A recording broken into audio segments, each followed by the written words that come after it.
Welcome back. Right now, it's an absolute honor to be speaking with Fumiko Whitney. She is here to tell us all about her new film that she stars in. It's called The Road Dance, premiering at the Santa Barbara Film Festival right now. Ali, how are you today? Hi, thank you so much for having me. I'm doing great. I'm just so excited. I absolutely love Park City, so thank you guys so much for having me on, and I'm really excited to talk about the film.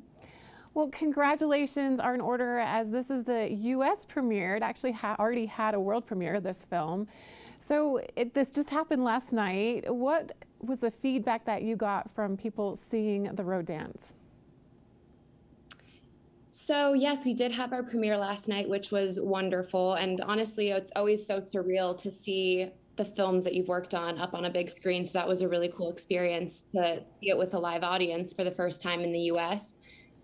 We actually had pretty incredible feedback. It was really wonderful to get to talk to the audience afterwards. And, one of the biggest themes of the film that drew me towards it is this sense of community and sort of how much we rely on a community and how, when we do put our faith in our community, how much they have our backs. And that was some of the feedback that we got from some of our audience members, was just with everything that's been going on in the world with COVID, how sort of refreshing it is to see a story that talks about community and how important it is, and sort of how cool it is to see a female-oriented story with three female leads who sort of all carry the story throughout and sort of portray that strength, female strength.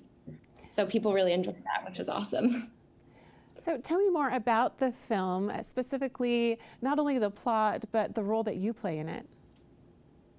Yeah, of course. So I play Annie McLeod. The story is really about my sister, Kirsty McLeod, and sort of this tragedy that ensues on this island in the Isle of Lewis, which is in the Outer Hebrides in Scotland.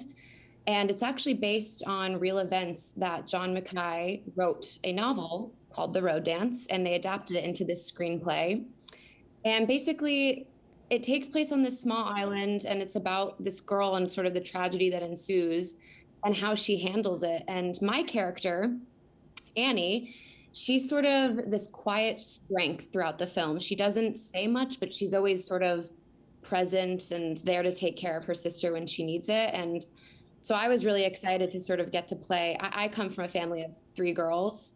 And so for me, I was really excited to sort of play the part of a sister who, can be counted on and relied on. And I really just had a good time diving into that strength of, again, like I said, a female oriented narrative.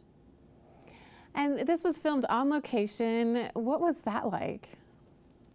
Oh my gosh, that was just the most surreal experience. First off, this was filmed in October and November of 2020. So you can imagine, we're all living in this bubble. And then to get to travel to this remote location up in the Outer Hebrides of Scotland was just a dream come true, honestly. We sort of had this magical experience of, obviously we had to get COVID tested every day.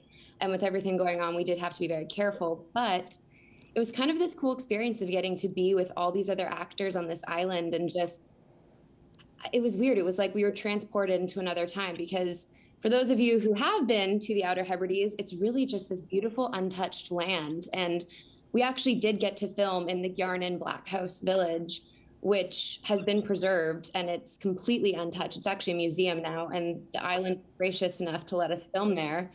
And it's just crazy. I mean, it's literally been preserved since 1905. These houses have been standing there. So to be able to be on location somewhere where these people actually would have lived really, I think, helped lend itself into the character building. And when you look back on the filming, which was during the pandemic, and now premiering a film right now during this difficult time as things are ever changing, what stands out to you being a part of this project? How is it different from previous ones? And what will you really remember when you reflect back on this? Yeah, definitely. I'm really fortunate to have had a career in theater. And so this was really my introduction to feature films. And I think with indie films, it's very similar to the theater process in that it's collaborative, and you get to rehearse a bit and you sort of get to live with your castmates for these 6 weeks and create this project together.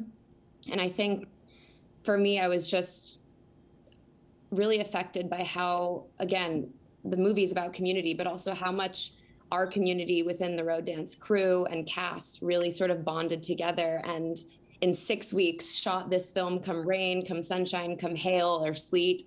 And we really created something that I'm super proud of. So I think when I think back to this film, it will always have a special place in my heart. And those 6 weeks really were kind of just a magical moment in time that I look back on fondly. And every time I watch the movie, it makes me really nostalgic. You know, I'm excited for y'all to see it because it really is a beautiful film. As you mentioned, at the heart of this film is community. What do you hope audiences will take away after watching this film, or will remember and reflect back on when they think about this after experiencing it? I think what I would love for audience members to take away is, you know, oftentimes we can feel alone. You'll see Kirsty, and Hermione Corfield does a beautiful job portraying Kirsty's struggle throughout this. Oftentimes when something bad happens, we feel we have to keep it to ourselves or we have to deal with it on our own. And I hope that the audience takes away that actually when you open up and lean on people, they can surprise you, and you don't always have to go through tragedies yourself. You really can lean on the people around you. And also, I hope people take away just sort of the power of a mother's bond with the daughters and a sister's bond together. I think, again, what drew me to the story was the narrative of the three women and how strong they are, and how they overcome these sort of challenging times during World War I on this remote island. And as I mentioned, you're in the middle of the Santa Barbara Film Festival right now. What is it like getting back with people, being able to be around an audience again? How is this experience?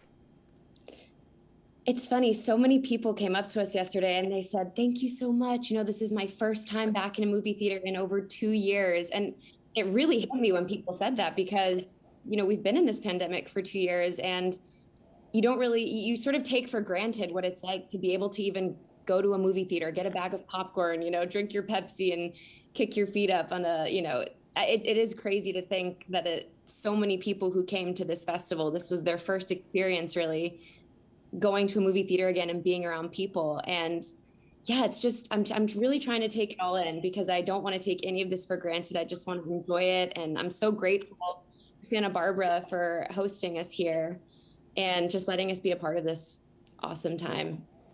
And I know you really want to be in this present moment, and just congratulations. It's very exciting for you. And I don't want to take you out of that, but I do want to ask, what's next for you? Can you tell us about anything else you're working on? Thank you so much. Yeah, I'm actually, I'm flying to Louisiana on Monday to start filming another project, which I believe is going to be announced soon, but it's a completely different genre. This is going to be a thriller suspense with some horror. And I'm really excited to work on that. Can't give away too much about my character plot yet, but it should be announced soon. And I'm really, really looking forward to getting back on set and working on a small indie film. Like I mentioned, honestly, they're very similar to theater. They're just a collaborative effort, and I'm really excited to work with producer Gia Walsh. Yeah, so I do have another project coming up, which it should be announced soon. But all I can say is that it's a completely different story from what I just worked on. It's modern day, and it takes place in Louisiana, and it's a thriller. So I'm very excited. And Allie, how can we find out more about you, follow along with everything you're doing in your career, and also learn more about this film, The Road Dance? Yeah, definitely. So we will be announcing a release date soon. The Road Dance will be coming out in theaters in the UK this spring, I believe May of 2022. You're more than welcome to follow me. You can follow me on Instagram at awitty1010, Allie Fumiko Whitney. I will be posting all updates on the film as well as my other projects coming up. And the Road Dance trailer is also available on YouTube with Parkland Entertainment. Perfect. Well, thank you so much, Allie, for joining us today. You're in the midst of such a busy time. I really appreciate you taking a moment to talk with us right here on Park City Television. Wish you all the luck in the world. And once again, huge congrats for this film, The Road Dance. Once again, thanks so much to Allie Fumiko Whitney for joining us today. We'll be back with more right after this.